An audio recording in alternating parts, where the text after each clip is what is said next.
I'm sorry, you guys. I had set my alarm and it just went off. Sorry about that.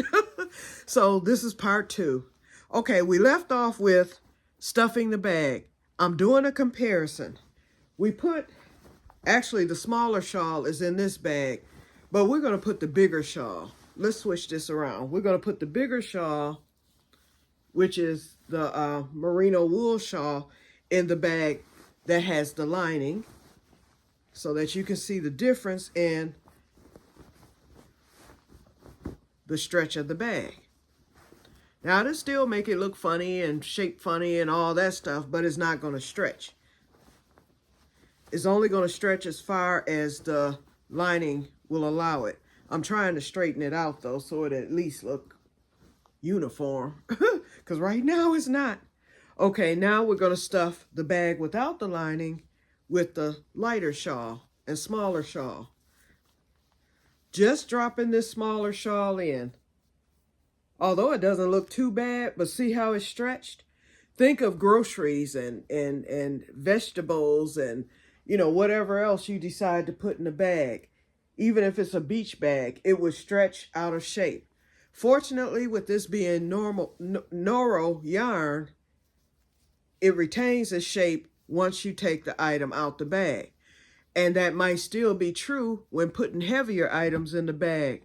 But why do you want to keep stretching it? Eventually, even Noro yarn is going to wear down after a while and it's going to stop retaining its shape.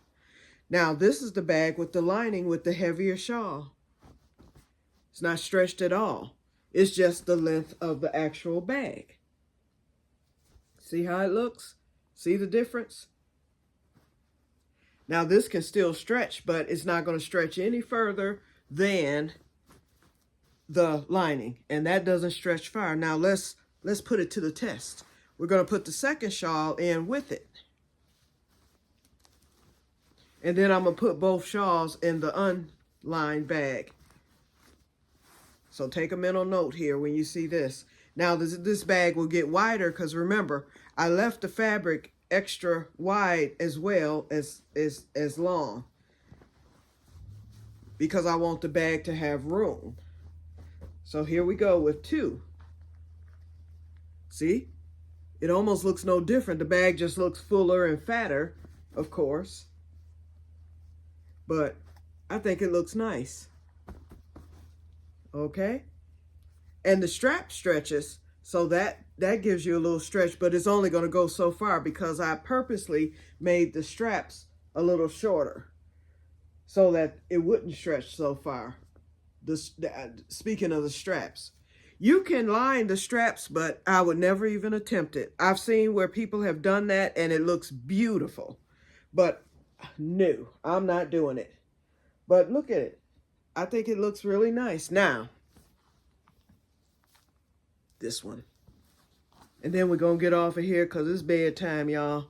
It's 3 in the morning. Then I got to get up tomorrow because I'm grilling. So what I do, I decided to do that other slab of ribs. So I'm doing a repeat almost of Memorial Day. I'm going to do a couple of veggie packs, a steak, and what else? Veggie pack, steak, and I think I had some black-eyed peas or something. I can't remember, but anyway, dinner will be delicious tomorrow. So I baked the ribs in the oven for 3 hours. They will smoke on the grill. Well, they'll cook on the grill for 2 hours. Then for that last hour, they will be smoked. And the ones from last week were delicious, but, you know, all that went in one day. It was just one slab and 3 of us eating, so that's why I wanted some more. And it'll feed me for a few days. I don't mind leftovers. Okay, I just stuffed this with both of the bags. Both of the shawls. Wait, let me try to fix it up and get the lumps out.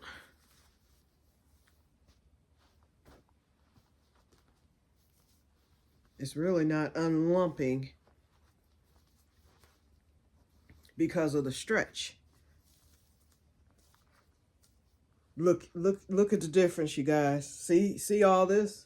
See that? Oh no. So there is a difference. So I'm going to get this bag lined on tomorrow, and then I'm good to go. So when I hit, and I'll probably end up going, I'm going to call to see when my B-man will be at the farmer's market, because he comes every 2 weeks and I don't know his rotation. Once I learn his rotation, so he'll either, if he's there next Saturday, I will go next Saturday, and of course I will film. I love that farmer's market. It's in a town called Royal Oak, which is about a good 10 minutes from me. It's not far at all. And they open at 7 in the morning and they are closed at noon. Okay, so I will have to get up extra early to go. But my B-man, I like to buy honey from him, and I'm stocking it up. If you're a prepper, that's one prep you want. Even if you're not a prepper, honey never goes bad. Never. There's no expiration date. So if you're a prepper, they tell you to stock as much honey as possible, because if there's ever a sugar shortage, ration, you have something sweet that you can use, to replace it. And it's made by bees. And so basically, I bought a quart last year, and then I bought a pint. So the pint is gone because I use it. But I want to stock up some. He has the gallons and all that, and he's fairly reasonable. I hope he hasn't gone up in price. So I want to get stocked up. I said I'll make like 2 or 3 visits, and each time, once I'll buy like 2 more quarts, and then towards the end of the summer, once the bees, he gets his new batch in, which is usually in June and July. So I want to get this done, and finished by next month. Then I will get a gallon of it, and it'll just be put away in the preps, never to go bad or anything like that. Okay, my bag went back to normal, and I'm just rambling now. I've taken this up to 30 minutes. So I hope that this video helped for those of you who would like to. Someone requested that I do this because, like me, she doesn't sew on a machine and it's hand. So she wanted me to demonstrate how I line my bag. So that's it. It's fairly simple. Just sew it like up the sides like a pillowcase. Your bottom is already there, depending on how you cut your, depending on how your fabric is cut. But you will be able to look at it and know where your bottom is, because you want that bottom. You don't want to have to sew the bottom of the bag. So you're going to come up each side. And in some cases, some cuts of yarn, you only have to come up one side, depending on how, you finagle it.